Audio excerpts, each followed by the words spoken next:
What is up, everybody? Welcome to episode 5 of the TD show. I'm Trevor Denton. He's Daniel Hailpern. I bought a bike today. That's irrelevant, but what is relevant is we've reached the midway point of this college football season. It's been a truly glorious one so far, in some ways very unexpected. 2019, 2020, we had such dominant teams that couldn't be beat. LSU and Alabama. The past 2 years just felt a lot more wide open. We've seen vulnerability from Alabama. We see vulnerability from Georgia. I think we're going to start to see it from Ohio State as their schedule gets a little bit tougher. But yeah, welcome in to the halfway point of the season, Dan. How's it going today, Trevor? Minus the bike. You sound so enthused today. I am so enthused, man. Minus the bike, dude. That's all I can think about. I've just been riding it around town. It's kind of a seafoam green color, kind of an interesting color. And, I'm an interesting guy. So I'm riding around, getting groceries. All of a sudden I'm a bike guy. So that's pretty exciting, man. Yeah, I will say our loyal, devoted, singular viewer who happens not to be one of our moms. That's the first for our collaborations. But Jimmy Goodman did come after me last week saying I sounded very sickly on the pod, and I will not have that. So I stole a microphone from work, and we're doing this one for Jimmy. Stealing from work is a huge part of the economy, I mean, I'm going for a box of Staples next week. They say that people our generation don't buy printers. It's because we go to work and we have printers there. Do I need a copy of my passport so I can go to Nicaragua? I'll do that at work. It's what we're all a part of. I don't even care. I don't even know how you would get in trouble for that because everyone does it. Anyways, welcome to the midway point of the season. Man, this is a fun week ahead. Tennessee, Alabama. A lot of people don't understand this rivalry. I kind of do a little bit, because growing up in Georgia, it's kind of the tail end of that Tennessee golden age with Peyton Manning, T. Martin. There was a little carryover into the 2000s where they were still capable of winning the East. And I remember a game, I think it was Nick Saban's second year, Terrence Mount Cody having to block a kick at the very end to get the win for Alabama over Tennessee. And that's probably like the last game in this rivalry that was good. I mean, it's shaping up. All the stars are aligning for this to be a really good matchup. I know for some people it's kind of a see it to believe it thing with Tennessee actually competing with Alabama because it hasn't happened in so long. But I don't know, man.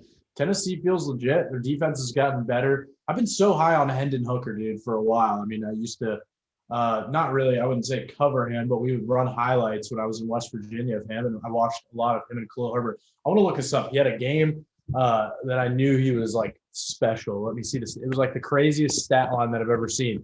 But I never. While you're looking it up, I mean, he's what, plus 1,400 for Heisman at this point? His odds have skyrocketed. Yeah, so he had this game, the weird, one of the weirdest like stat lines that I've ever seen. Let's see. Sorry. Okay. He was 10 for 10. It was against Louisville in 2020. So when I was there on Halloween, he went 10 for 10 for 183 yards, which is insane. That's like 18 yards a throw, and then 3 rushing touchdowns. So, I mean, Virginia Tech fans, it's so strange. I never felt like they embraced him. There was always like weird quarterback battles going on around that time. They had like Braxton Burmeister transfer from Oregon. They had Quincy Patterson. So I never felt like he was embraced. But I was always like, he should have been. I was really high on him and Khalil Herbert, who's now like great in the NFL for the Bears. So cool to see Hendon Hooker doing well. Cool to see that rivalry back. Obviously very excited for that one. Funny thing about that matchup too is like if you're Tennessee, I think best case scenario is that you beat Bama and then you lose to Georgia, and then you're 11-1 and you don't got to go into the SEC championship again because Alabama just doesn't feel like they're ever going to lose to the same team twice in one season. So then you avoid the SEC championship game at 11-1, and then you definitely get into the playoff, with a resume like that. So I almost think that 11-1 is better than 12-0 for them. That's of course if Georgia gets out with a loss too. But I mean, just based on how they've looked, I think they can beat Georgia and they absolutely can beat Alabama, which is kind of crazy to say, especially if Bryce Young isn't there. But that's a great game. I think USC, at the beginning of the season, you circled this one. You said, barring disaster, this is the first potential loss. And they've avoided disaster. And then some. I'm really impressed by the variety of ways that they've won games. I think the defense is a lot better than expected. Tuipulotu should be up for like every national award. What he did, like he had like 3 sacks in the first quarter of that Wazoo game. He is a really, really special player for the Trojans, but leading the nation in sacks, 7 sacks. Leading the nation in sacks. He's got to be up there in tackles for loss too. And they're on the road. Like they've gotten to play a lot of games at the Coliseum already. Big home field advantage there, but now they go to Rice Eccles, notoriously tough place to play. An angry Utah team that didn't get it done against UCLA, but feels like if there's a time for USC to kind of take over Utah as the top dog in the South, I think it's kind of now. Like I think that this Utah team is a little bit vulnerable. I think that's going to be a great matchup. I think it's going to be close. And then Penn State, Michigan, the Big Ten, we're finally going to start to figure out what these teams are made of. Michigan really untested so far. McCarthy, looks like the future though. So Blake Corum is an absolute tank. So excited to see how that one plays out. I've got an underrated one. Well, actually, I'll save that. I'll save that for after the break. My kind of underrated game, but I know you've got a couple games that you're keeping an eye on, Dan. So, Trevor, when we set out to make this show, what was your mission statement for what we were going to be doing here? Save college football. We're going to save college football, but also we're going to talk about those underrated games. The ones that everyone aren't talking about. What do all 6 of your teams that you just mentioned have in common? They're all ranked. They're all ranked teams, Trevor. Where's the excitement? Saving stuff for the next block. That's what I was saying. Oh, well, who's not saving stuff for the next block? Me, because I got 3 games here, 6 teams. You know what they all have in common? They're all unranked. We're starting off with Nevada versus Hawaii. We got our little Hawaii hat over here, little Lee Corso action. Your eyes. When we first hopped on the Zoom, I was like, damn, Dan's locked and loaded today. I came prepared. Speaking of being prepared, I'm actually not, I don't have anything for that game. Just Hawaii, always a fun game. Nevada, I was watching them, it was week 0. I was watching both of those teams play against Nevada against Utah State, and Hawaii against Vanderbilt. I'm pretty sure it was in the casino, pretty drunk. And I remember like, hey, those are some fun teams with some bad football. Let's watch some more. So the 2 of them against each other, calling this the Daniel was drunk at the Casino Bowl. I'm very excited for it. One that I really thought that you would have touched on, Washington State, Oregon State, like 2 very exciting teams in the Pac-12 that can put up stats, are good on both sides of the ball. Washington State and Oregon State in the past 2 weeks have both played USC. So we were watching them pretty closely. I think those are going to be a really good matchup against each other. I probably see Oregon State walking away with that one. Go ahead. Desperate teams that need to keep winning in order to stay in any semblance of the Pac-12 race, especially in this new era where divisions are scrapped. So both of those teams are desperate right now to keep winning. And that Oregon State win over Stanford was sublime. I got a little bit more on the Beavers, so continue. And my last game, little SEC matchup, LSU and Florida. I mean, these are teams that came into the year with some pretty high hopes. They were both ranked at one point. Now they're both not. You're talking about desperate teams. Does not get more desperate than, some SEC blue bloods here that are really trying to get back in, some semblance of anything going for both of them. Yeah, absolutely. Yeah. I mean, LSU, 2 kind of interesting losses, man. Florida State, Mississippi State, both teams really, trying to gain some momentum back for sure as we head into the meat of the SEC schedule. I don't think the Brian Kelly debut has gone quite as hoped. I knew there was challenges kind of going in, but yeah, I think that's identical to Oregon State and Washington State, 2 4-2 teams that just need to keep winning to keep their fan bases high. Obviously, a lot more pressure at LSU or Florida, different magnitude there. But 2 teams, 4 programs that all desperately need a win right now, not just to stay alive in their conference races that already might be too far gone. You never know there, but just to keep their fan bases engaged and also keep hope going for the future, because you want to build on things. You want Brian Kelly and Billy Napier to show that progress week by week. And then, same with Wazoo, first-year coach Jake Dickert there. They've had a couple close calls. They hung around against USC for a while. They really should have beaten Oregon. So Jake Dicker looking for a signature win at Wazoo. And then Oregon State, they want to show progress from 7-6 last year. They want to improve on that. They were hoping to contend for a Pac-12 title. They need to keep winning in order to do that. And I was kind of hanging in the balance against Stanford, and they were able to pull it off. So yeah, definitely some exciting matchups there, and very exciting too is the fact that we've reached the midway point of the season. So I decided let's give out some awards. You're just moving on right past Nevada, Hawaii. No notes from you. I got the respect, man. Don't be questioning my respect for the Mountain West. It's the Sun Belt of the mountains. Let's keep it rolling though. Mid-season awards for this fantastic season. I want to start with game of the year. And we're right back to the Beavers. It's basically a Beavers themed podcast at this point. But the best game I think I've seen was Pac-12 After Dark. That game against Fresno State. I guess it wasn't full on Pac-12 After Dark, but it felt like it. Any game involving a Pac-12 team and another West Coast team late at night is Pac-12 After Dark. I declare that. Fresno State is an honorary Pac-12 After Dark participant, but it was one of those games. It reminded me of Bills Chiefs in the playoffs this past year, where it was like you couldn't leave too little enough time, if that makes sense. Like even if you left 15 seconds, it was still too much time. Like it was just one of those beautiful games. And then Oregon State making the decision down 3 on the 2-yard line with no time left, 5 seconds left, making the decision to go for the touchdown. It's pretty amazing by Jonathan Smith. And that was one of the gutsiest decisions of this early part of the year. And that was my favorite game so far, Dan. It was just amazing. Yeah, so the next award that I wanted to give out is our midseason Heisman. This is the Denard Robinson honorary midseason Heisman, since he always had it until the calendar struck like October, and then he was out of it. But man, I got to go with Pitt running back Israel Abanikanda, dude. 320 yards last week. If you look at his stats, he's kind of been doing it all season. He's averaging like 150 per game on the ground, and he's been simply incredible, carrying Keaton Slovis on his back. So let me ask you a couple questions about this. I told you I came prepared today. Mm-hmm. What happened in the Georgia Tech game? He got stifled a little bit, right? Yeah, I think he had 30-some yards. Yeah, but then he had 3. Your Heisman, you only have what is it, like 13 games a year, 14 games? You're not going to go out for all of it? Everyone has a little tune-up game. Mark Ingram, I remember, got stifled a couple times. It happens, but when you rush for 320 yards against Virginia Tech, 177 against a powerhouse known as Rhode Island.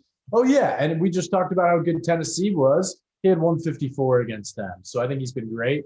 Another name I would like to throw in there, man, out of Jackson State, Shedeur Sanders, has been pretty unbelievable. I don't know the last time that an FCS guys have been up for the Heisman. Steve McNair all those years ago at Alcorn State. But, man, that guy has been unbelievable. I think that and then Hendon Hooker, I think, is truly – is he the odds-on favorite now? No, I think CJ Stroud still is. CJ Stroud is actually at minus odds. He's minus 140, I believe, when I looked earlier. 120 maybe. Stetson. Let me ask one more thing about some of those players you just named. Not so much the Tennessee quarterback, but are you worried at all about them being on unranked teams or lower ranked teams maybe by the end of the season? You know how many, and since 1991, how many Heisman winners have been on teams outside of the top 10? Well, I'd assume RG3 was one of them. I think Manziel had gotten them in there, like number 8 by the time he won the Heisman. Lamar, maybe. Mm-hmm. How many? There's 2 more. I'll give you 2 more. 2 more. Tebow in 07. Mm-hmm. And then since when? When are we going since? Since 1991, but it's somewhat more of a recent one since the 2000s. At least I'm almost certain. Was it Ricky Williams? Ricky Williams, number 15. Yeah, those are the only 4 since 91. It used to be a trend where you didn't need to be on a good team to win the Heisman, and recently that's changed a lot. I don't think. Sorry, I'm gonna have a hard time with the name, but Abanikanda. Yeah. I don't think he's gonna be able to do it. I mean, even if he's going off, we've seen running backs in the past have incredible years and just not walk away with it. I think that's just kind of part of the game these days, that you need to have more of a a winning nature. It's the same thing in the NFL and the NBA, honestly, where you need to be one of those top seeded teams, have a somewhat of a playoff run if you actually want to win the MVP. I think college football is a lot of the same, where if you're not a preeminent team in the country and you're competing for a New Year's Six Bowl, are you really going to be able to win the Heisman? Yeah, it's an interesting debate, and I feel like but there is something to be said for you being like the only elite player on your team and kind of carrying them to any amount of success. I feel like that was huge with RG3 because Baylor was in such a down spot, and he, even just pulling them into being a top 15 team and getting them to like an Alamo Bowl was pretty remarkable at that time. So yeah, I definitely see what you're saying. It'll be interesting to see. I could see him being a finalist, Israel, but yeah, you got Stroud in there. I'm wondering how much Stetson's hanging around. I feel like he's been criticized a lot. He's been very inconsistent, but to me, like few guys in college football that I would trust more on like a game-winning drive than Stetson Bennett. I mean, we saw him do that in the fourth quarter. Even against Auburn, struggling early, he had the drives when he needed to. He had a couple against Missouri, so. I still believe in Stetson, still believe in that offense, even though there has been some. I would love to see Stetson Bennett win it. It would be so fun. He's got some work to do now, though, if he wants to get to New York, because obviously his play has dipped a little bit since the Oregon game. Also kind of crazy that win over Oregon is the if we want to add an award onto this biggest win of the year so far out of anybody, which I don't know if I would have expected necessarily, but Oregon hanging around as the top one-loss team is Georgia fans definitely rooting for Oregon the rest of the way. That win just keeps looking better and better. So yeah, what's the next award I got on there, Dan? Next award, best defender in the country. Best defender. This one was actually kind of easy for me. I thought about this for like 2 seconds, but Clark Phillips for Utah just has been reading defenses' minds. He's got 5 picks over his last 3 games. Just a dog, dude. I mean, his athleticism, his ability to just know where the ball. You could tell he's just an NFL player already in terms of his mind and his eye discipline and his ability to read defenses. He's been the best defender in my opinion. Tui Peloto's got to be up there. I mean, absolutely, Tui Peloto's got to be up there. Maybe what's the avenue for him winning the award?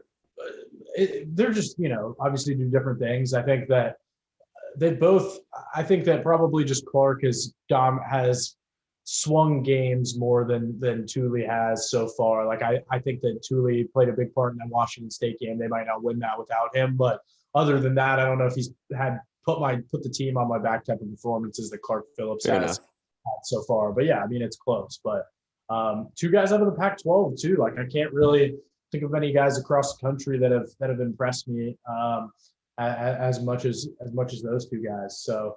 Definitely some good players in the Pac-12 this year. What do we got next? What about best true freshman? This one I like. I have one for each side of the ball. On offense, dude, AJ Swan for Vanderbilt, like so fun to watch. I think that's such a pathway for these teams that have been bad for so long. Like getting a really dynamic dual threat quarterback can be such an equalizer in so many ways.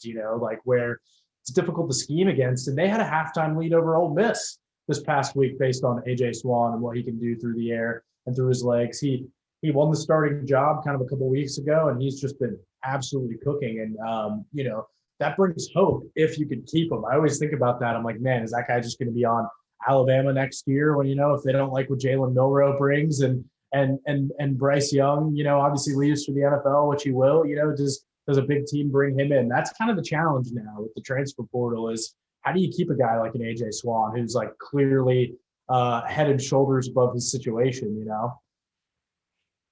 But I said that at the beginning of the year too when we did a couple of our preview shows was what's the path for Vanderbilt? And I think I even mentioned, for those type of schools, getting a dual threat quarterback can be a real equalizer, and they have it. On the defensive side, another easy one, in my opinion, Malachi Starks, the DB from Georgia. He almost had a pick that was even better than the one he had against Oregon. He was kind of diving backwards against Auburn, and he dropped it. But even the fact that he put himself in that position, he's an incredible player. I think he's like Derek Stingley if Derek Stingley wanted to tackle. I really think that's like my comp for him. They both wear 24. They both are just sticky in coverage, and the ball skills too is what separates a lot of DBs from the other ones. So Malachi Starks, AJ Swan, 2 guys out of the SEC. just get 2 guys out of the Pac-12 for defense, 2 guys out of the SEC for best freshman. I got one for this. And, you say best offense, best defense. Well, I want the guy who's playing the best offense and the best defense. And sure, might not be doing it the most traditional route, playing overseas, but Victor Wembanyama, name a better freshman with more impact. Like the tanking's going wild. But nah, I'm just kidding. I'm kidding.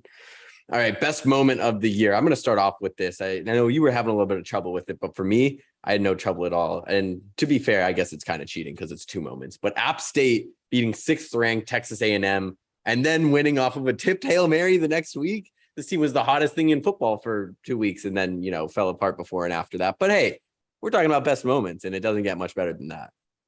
No, I loved that game against Texas A&M. I like, it was like, maybe their one against Michigan, you could call it fluke. There was a lot of crazy stuff that happened in that game. Obviously ended on a block kick, but that one was like, okay, we've actually been really good for a while type game, and we know how to win, and we know how to like actually kind of physically beat people up front. App State's had some tough kids for a while, man. Very unique place. That was like their moment to be like, we've actually been good for a while. It's actually no fluke that game in 2007. But yeah, man, that was an awesome moment. Mine's kind of similar. I mean, mine's Marshall going to Notre Dame and beating the Fighting Irish. As someone who covered Marshall, went to a lot of their games. I know how passionate that fan base is. I also know that they just have talented players. Like I think the gap between Power 5 and like a Sun Belt team like Marshall is now is less than people think, because what happens is it's not unlike Last Chance U, where they're getting a lot of guys on their final chances, like their star running back Kalen Laybourne, as I think been in the 3 different programs now. He's a 5-star recruit with Florida State, and this is kind of like, hey, this is your last shot, your last year to kind of make an impression to the NFL. And they have a lot of guys like that. They have a lot of guys that have played at high levels in South Florida and different stuff like that. So very happy for Marshall. Know how proud of a fan base they have, and know how much they've kind of waited for a moment like that. So that was my favorite. And they got a paycheck for it. It was just all around an awesome game over there in South Bend. All right, we got 2 more. Best coaching fit. Yeah, I was just kind of thinking about this one. I kind of just wanted to talk about Mike Leach, so I came up with an award to as an excuse. I just think that, man, him at Mississippi State is so perfect, because I think you have to have some level of self-awareness to hire Mike Leach. Like you have to realize, okay, we're at a disadvantage, recruiting wise. We need an offense that can be an equalizer. And I think that worked perfectly at Texas Tech. He had the Red Raiders at such high heights, again at Washington State. And then Mississippi State is the SEC version of that. They've always kind of been the wacky cousin of even an Ole Miss, hanging out in the West, less access to talent, less resources. They've always kind of been like an afterthought in the SEC. But when they've been good, it's been with unique offenses. When they had Dak Prescott, and now they have another unique offense with Mike Leach. Took a couple of years to get it rolling for him. But the quarterback Will Rogers, what's crazy is he's had now 2.5 games starting, and he's set the SEC record for completions. Like that's just such a testament to the Mike Leach offense. And just the fact that it's like had some success in the SEC. Like there was a lot of debate around that, whether his offenses would just kind of get crushed. But clearly not. Wins over Texas A&M and Arkansas this year. So the Bulldogs, they've got Kentucky on the schedule for this week. They're 5-1, and they've got Georgia later on. Suddenly that game against Georgia looks like a trap game for the Dogs. For me, best coaching fit, Sonny Dykes, TCU. He comes from SMU, one of the best turnarounds in a program's history, honestly. And he comes to TCU, went over the last 3 seasons, 5-7, 6-4, 5-7. And now they're undefeated. They have 2 ranked wins already. They have Oklahoma State next week, then Kansas State the week after that.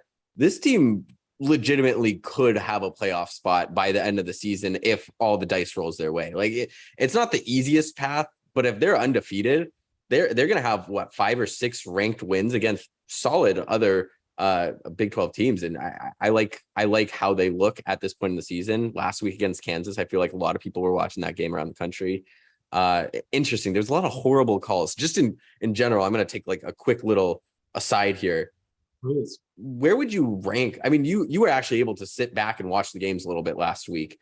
I swore every single game I would turn on, the broadcasters would just be lambasting the refs, like horrible calls throughout college football last week. I don't know if that's like an every week thing that I'm just not picking up on as much because I'm not flipping between as many games, but I swear there was some horrible calls throughout college football last week. Well, Pac-12 has been continue to be terrible this year. And I think it's like the big issue right now in the NFL is roughing the passer. And the big issue still is targeting, defining it a little more. Overall, I support the rule. I support not offensive targeting. I got to interrupt you. Offensive targeting last week. What was that? Well, it's like I support the essence of the rule, but yeah, stuff like that is pretty ridiculous. I mean, I don't think the refereeing's gotten any better. I think it has problems. It needs to define the targeting thing a little bit better so that stuff like that doesn't happen. I think really head to head is what the focus should be.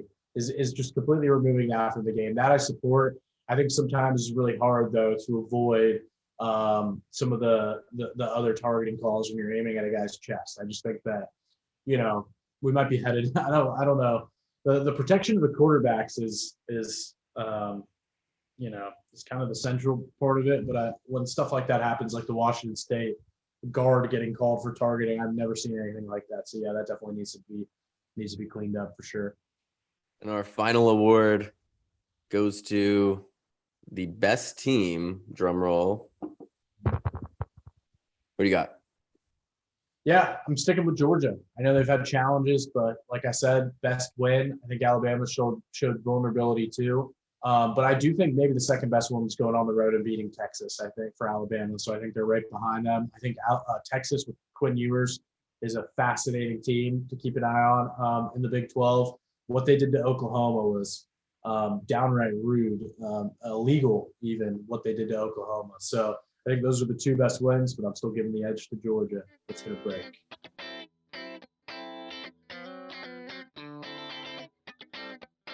All right, welcome back to the TD show. Last block before the break, Dan kind of put me on blast for not supporting the little teams, even though this entire time I had planned on talking about some little teams, talking about who the best group of five is right now. Love following this. And the team usually has come from the Sun Belt the last few years. It's kind of been a great group of five conference. And it's about time that they get a team in the New Year's Six Bowl. So let's talk about potential contenders. One of them that actually can't.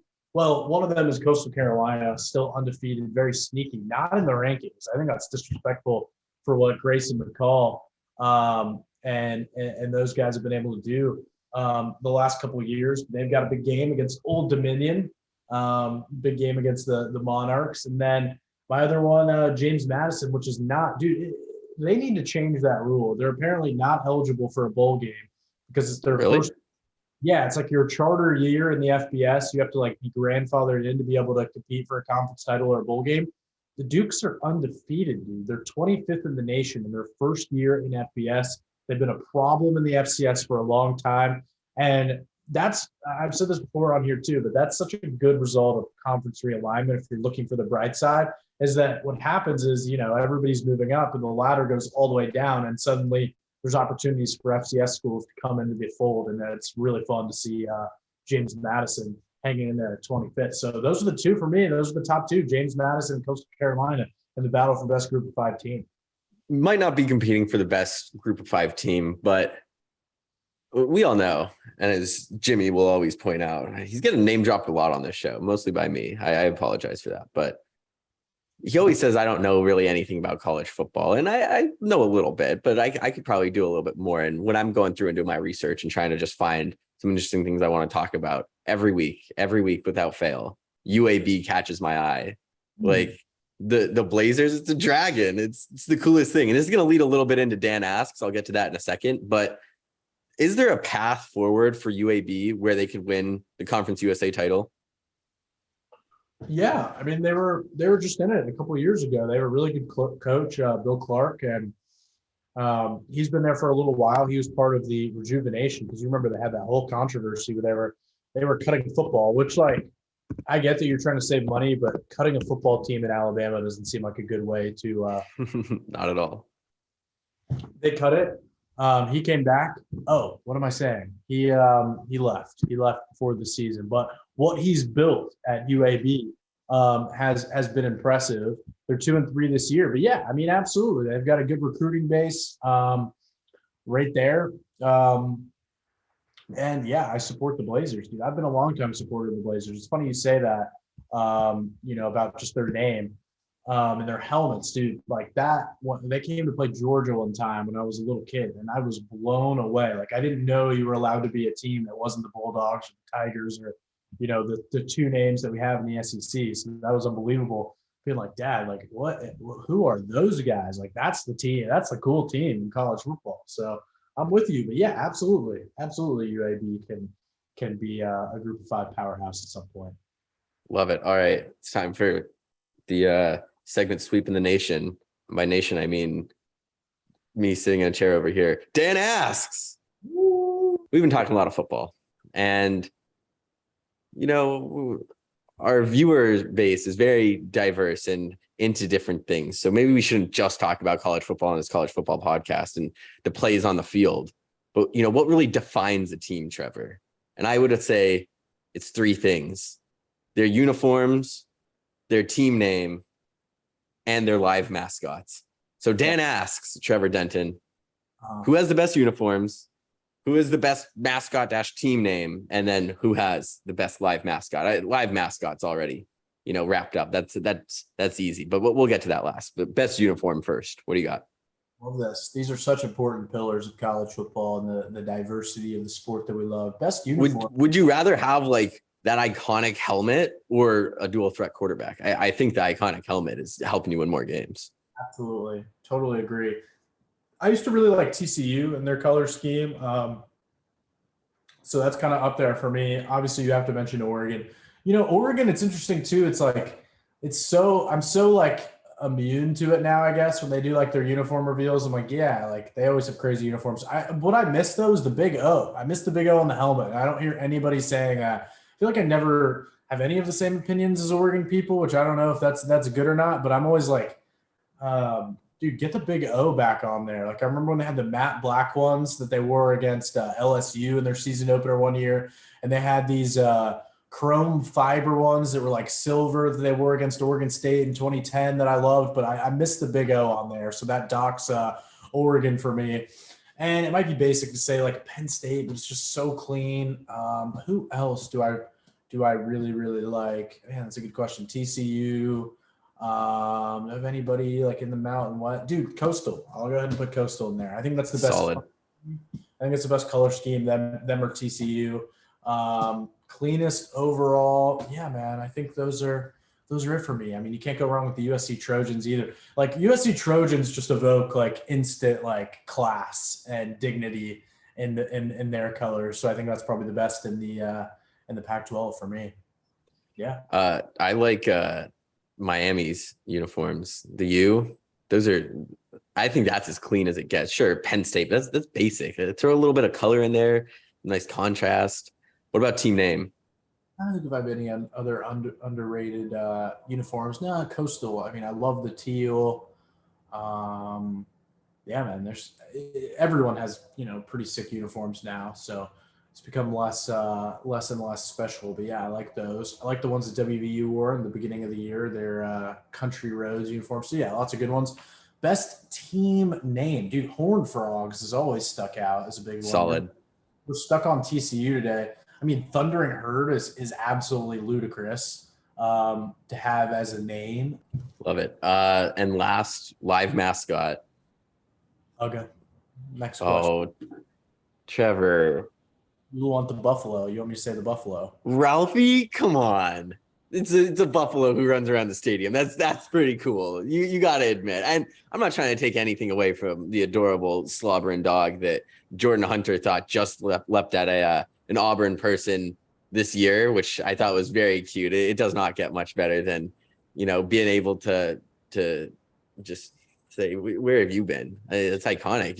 You were saying it's in the lexicon of the rivalry. And great moment. But Ralphie, I mean, we're on Ralphie 5 or 6 at this point. I mean, I'll give a little SCO buffs there. They're on really hard times. They're the last team in the country without a win, and you're gonna take this from them. All right, I'll give it to Ralphie, dude. But another great Uga moment was when Bevo, another great live mascot, charged after him at the Sugar Bowl, and Uga, like the dexterity. You say he's just a big slobbering mess. He's has all kinds of genetic failings, but the way the dexterity to jump out of the way there was like at equal times horrifying and also adorable. The way he was able to kind of wiggle his way out of that. That was fun. That was a fun encounter. I don't know why they put a red mascot in front of a bull, but might as well just mix the Mentos and the Diet Coke whenever you can, I guess. Malachi Starks or Uga in a 40-yard dash. Who do you got? It's kind of close, right? Yeah, it depends. It depends if Bevo's chasing after him. I'm taking Uga, Deion Sanders. All right. Well, we'll be back in C Block. All right, welcome back. We are winding things down here on the TD show. We usually just talk about whatever we want during this final part of the show. I've started playing NCAA again because, I'm in a Madden league that's very serious. It's been going on for 7 years. And I think that me playing NCAA, some like low stakes games, and it just helps me see the field better. So I'm continuing one that I made with Hawaii. We just beat Johnny Manziel and Texas A&M in the Sugar Bowl to finish 12-2. They hired me as head coach afterwards. Congrats to me. Pop the champagne. So getting ready for year 3 with the Rainbow Warriors. What else is going on, man? Not going to any games this week. I'll be in the studio while our team is out at Oregon State Wazoo. Do think I'll be at UCLA, Oregon the next week. Really hoping game days here for that. But I think that's going to be just a mega challenge for the Oregon Ducks, man. House of Dragon is one of the best shows ever. It's getting to that Game of Thrones early season level. I love it. Still trying to get into Andor like you are. I'm halfway through like episode 4, I think, but I'll get into it. I'm not worried. I like it a lot so far. It's just a little more, you don't have hey, there's Jar Jar. Here, there's C-3PO, the usual throw things at you, the Easter eggs. It takes a little while to get into for my little arachnid brain, Yeah, I haven't really gotten to give that one a full shot yet. I'll get there too. Maybe I feel like it's more of a binge. I rather sit and watch the whole thing when it's all done. And I can't really think of anything besides Tales of the Jedi when it comes to Star Wars at this point. I'm probably gonna wait for that, and then I'll go back to Andor. But yeah, need some Dooku in my life. And House of the Dragon, it's awesome. We talk about this group chat a lot, and I have a bone to pick with you and Jimmy, because Jordan and I, we were burning the midnight oil, staying up late to watch the episode after Sunday Night Football. And who am I kidding? It's not that late. It's like 8 o'clock here on the West Coast, but it's such a good show. And I feel like you guys, this is my final plea to you and Jimmy, and I know that he'll be listening to this. Just watch it on Sunday night. Like I know that it's hard. You got work, but come home, put it on, enjoy it, fall asleep during it, wake up and keep watching it. That's all I can say, because it's really good. Jordan and I want to talk to you guys. Come back into the family with us. Yeah, I feel like you've gone away. It's like you got a bike and just started running away from home and riding into the sunset.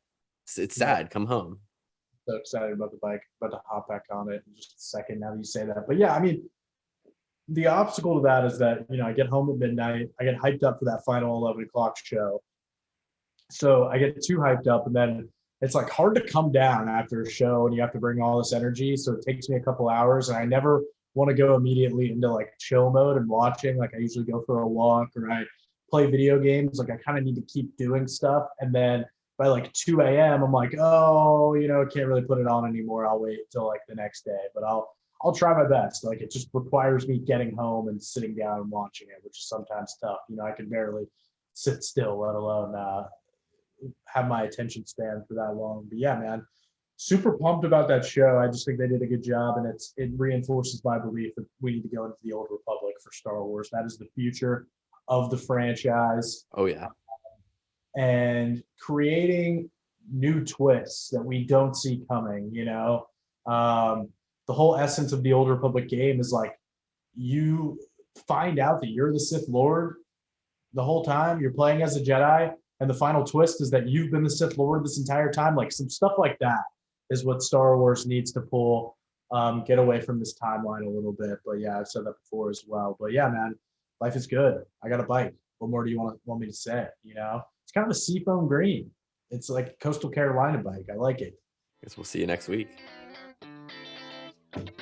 Peace.